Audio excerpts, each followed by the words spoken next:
All right, so let's talk about this 1 hour round that I made. I've really been on a kick lately where I'm trying to figure out how can I get bread into the oven in just an hour's time, okay? So let's go ahead and talk about this recipe. I have 300 grams water, a gram of honey, and 8 grams of yeast. This is 400 grams bread flour and 75 grams sour cream. So it's a 75% hydration dough, which is important. I'll explain that here in just a minute. And then we've got 8 grams of salt, which is 2% salt. That's standard for these recipes. I'm just incorporating these ingredients while I let that yeast bloom in the honey water over there.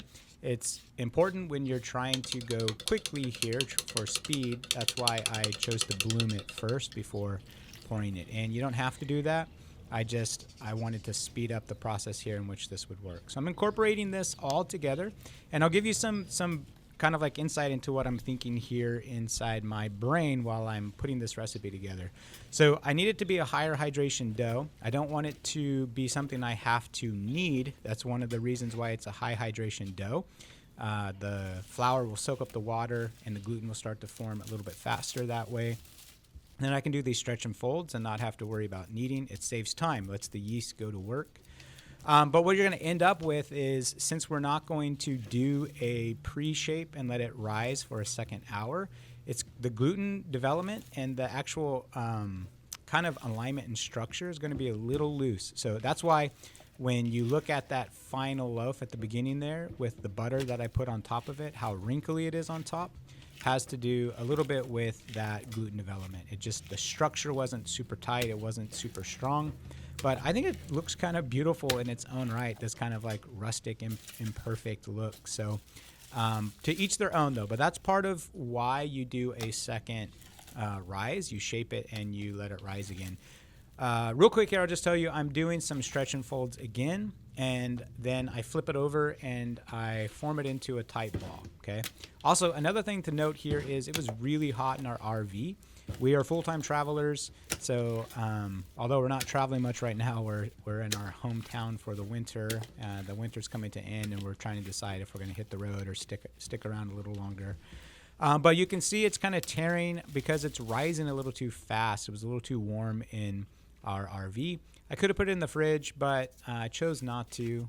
But just note that if you don't have a really hot room that you're working in, it'll probably be better. I pointed out my hands were really dirty there. You don't want to work with dirty hands when you're shaping your dough. It's going to end up sticking a whole lot more. So work with clean hands. So I'm just shaping it right here. This is the shape. There's no deflating it. For sake of time, you do not want to deflate it. You're just going to make it in a circle. Right here, you notice I was going counterclockwise. Now I'm going clockwise. And you probably noticed I banged my head on the camera. I was having a hard time avoiding the camera, trying to work in that direction. So I started going in the opposite direction for sake of the camera, which made it take longer. That's the only reason I did that. Don't do it. Once you start going in one direction, keep going. So because you're just trying to make a tight ball. As soon as I started to go in the opposite direction, it got loose again. Just being honest, that's the only reason I did it. But so we're just trying to form this into a ball, trying to get it nice and tight, but not so tight that it will tear. And then I'm just trying to make it as round as I possibly can. If you don't have a bench scraper like I have, you can do it with your hands. I have a video here I put up in the corner that you can see me doing it with my hands. That's also possible as well. Okay, so we're about 45 minutes in at this point, and I'm going to let it rest and come back. Here we go. So I just came back, and I'm just going to make it tight again, doing the same rounding method that I did before. And I'm a little doofy and forgot about the camera, and I'm banging my head on the camera because I'm going in the wrong direction again. It's the direction I almost always work in. But I'm banging my head all over the place there, but it's too late now to start over. I don't want to loosen it up, so I kept going in that direction.